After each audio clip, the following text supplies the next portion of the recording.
আসসালামু আলাইকুম, সবাই কেমন আছেন? আশা করি সবাই ভালো আছেন। একটা বস্তা আদা গাছ মরে গেছে গা, ভাবলাম উড়ে এলাই, আবার আদা রাইখা দিলে মাটির মধ্যে নষ্ট হয়ে যেতে পারে। অনেকগুলো বস্তায় আদা লাগাইছিলাম, আপনার 23-24 বস্তার মতন আদা লাগাইছিলাম। আস্তে আস্তে মরতে মরতে 10-12 বস্তায় আইসা পড়ছে, 10 বস্তায়। আর যেটির মধ্যে আদা মরে গেছে এটির মধ্যে এই যে আদা গাছগুলো, আদাগুলা পয়সা গেছে, ওগুলোর মধ্যে যে লাগাই দিছি, হলুদ লাগাই দিছি। হলুদ তো ভালো হয়েছে।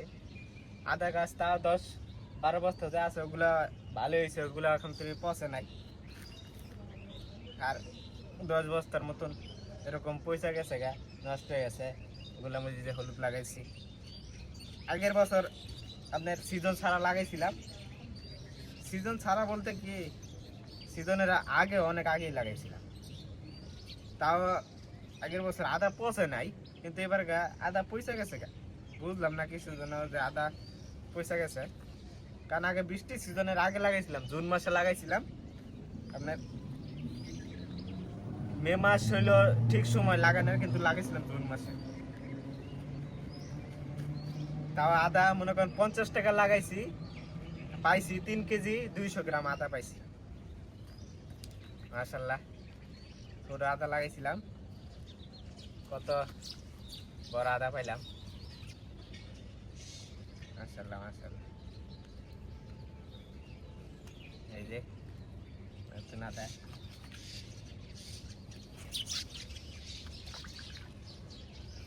আদা দিয়ে হইতাছিল, কিন্তু গাছটা বেশি বৃষ্টির কারণে পানি জমতে জমতে নষ্ট হয়েছে।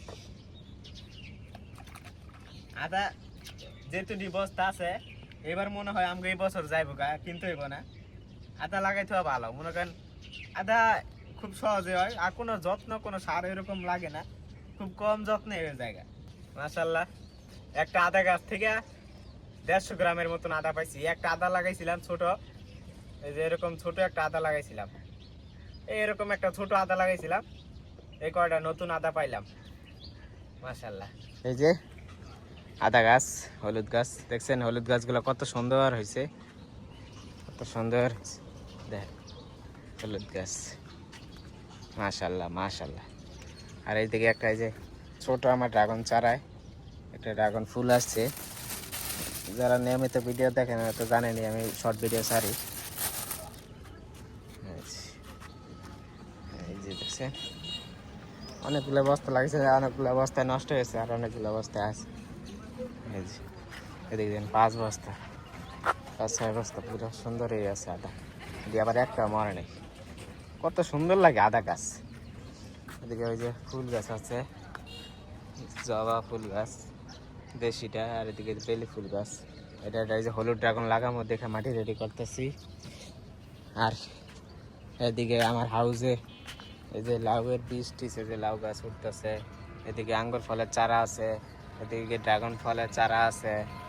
এদিকে এই যে তিতা করলা, এই যে দেখেন কত তিতা করলা দেখছেন, কত অনেক তিতা করলা, কিন্তু ছোট ছোট আপনি লক্ষ্য করলে দেখা পারবেন অনেক তিতা করলা। ওই যে দেখেন ভিতরে 2টা, এই যে তিতা করলা। আর ওদিকে পিছন সাইডে অনেক, একেবারে হাত পরাগান করে দিতেছি যাতে বেশি পাই। এই তিতা করলা গাছটা কিন্তু আমি লাগাই নাই। এই যে টমেটো গাছ দেখেন, এটি সব কিছু নষ্ট দিয়ে মাটির প্রস্তুত করি না এটা, আর এটার থেকে হয়েছে। তিতা করলা গাছও অনেক হয়েছিল, কিন্তু এই একটা লাস্টের দিকে রয়ে গেছে, এই একটাই বড় গেছে, আর সিঁড়ি নাই, থাক ছিঁড়তাম না, পরে হয়েছে। যে টমেটো গাছ কিন্তু দেখেন আরও এই যে ড্রাগন ফলের চারা হয়ে রয়েছে, এটি লাগামো অন্য এরকমই বান্ডাতে লাগামো, বোতলে 5 লিটারের বোতলে লাগামো, এগুলাতে রাখবো না।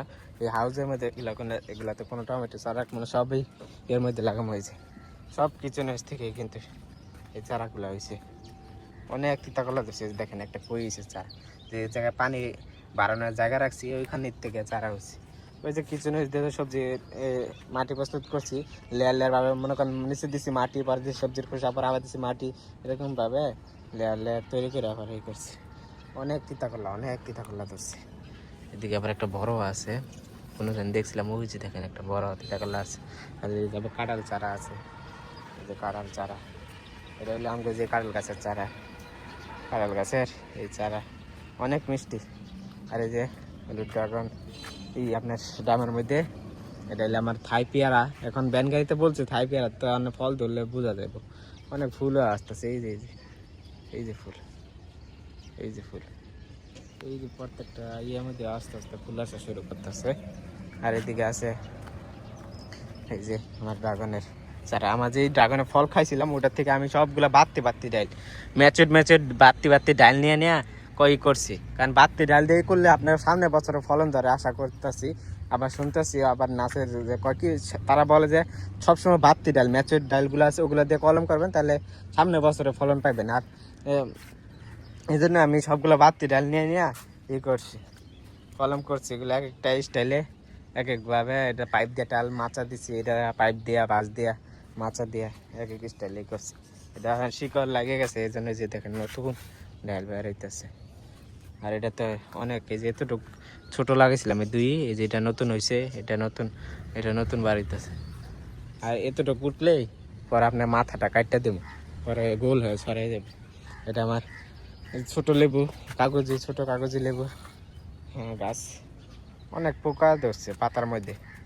আর এটাতে কয়েক মাস ধরে লেবু ধরতেছে না। আর এদিকে আছে আমার মাছের হাউস, এটার মধ্যে মাছ ছাড়া নাই, এটার মধ্যে মাছ ছাড়া আছে। মাছের হাউস, এই অ্যালোভেরা চারা কোনো যত্নই করি না, আন্তাজে হয়ে রয়েছে, তা খুব সুন্দর। খালি একটু মুহের পরিচর্যা লেগে আমার লাগে, আর মাথায় দিই, মাঝে মাঝে চুলে দিই। আর এদিকে আমার এই যে আম চারা, এই বিচি থেকে হওয়াইছি, এটা জমিনে লাগাবো আমাদের জমিনে। আর এদিকে এই যে একটা করে কিনা ড্রাগন, ওই যে এখানে যে আমি দেখাই, ওই যে এখানে যে নিচে যে ড্রাগনের চারাগুলো রাখছি, এই যে এটা তো দেখাইতে মনে, এই যে এটা কিন্তু আমার হলুদ ড্রাগনের চারা 200 টাকা নিচ্ছে। আর এটা মনে হয়, আমি আশা করতেছি এটা আমার ফ্রি দিছে, মনে নাই মানে এটা মনে হয় যে লালের ভিতরে যেটা সাদা হয় না ওটা, আর এটা তো সাদা, হলুদের ভিতরে সাদা হয়, আর এটা লালের ভিতরে মনে হয় সাদা হয় না ওইটা। আর এটা হলো মনে করি নর্মাল যেগুলো কালার হয় ওগুলা, এগুলো এক একটা করে লাগাইতে আছে ওই দিকে দিয়ে।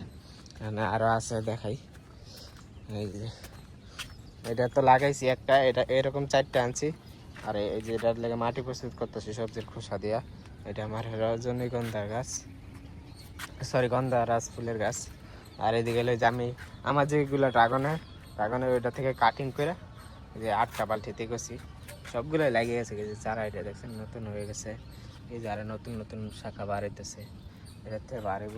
এটা থেকে যে একটা বাইর হয়েছে, এই যে নিচে কোনো শাখা রাখা যাবে না, এই যে নিচে শাখা বাইর হলে ভাঙ্গা দিতে হবে, উপরে খালি শাখা রাখা যাবে ওই যে উপরে। কারণ উপর থেকে নিচের থেকে অনেক সমস্যা হবে, মাঝখান থেকে বাইরে হোক কোনো সমস্যা নেই, যে মাঝখান থেকে এটা বাইরে এটা কোনো সমস্যা নেই, কিন্তু উপর থেকে বাড়িতে হবে, নিচে থেকে গোড়া থেকে বাড়াইলে এটা ভাঙ্গা দিতে হবে। ওইগুলো সব দেখেন মাথা থেকে বাড়িছে, ওই খালি 1টা 2টা বাড়ে নেই, এখন এই 2টা 3টা বাইরে নেই, বাইর হয়েছিল এগুলো নিচের থেকে বাইরে হয়েছিল, পরে ভাঙ্গা দিছি। আবার উপর থেকে বাইরে হইব না, যখন উপর থেকে বাইরে হইব পরে আর ভাঙবো না।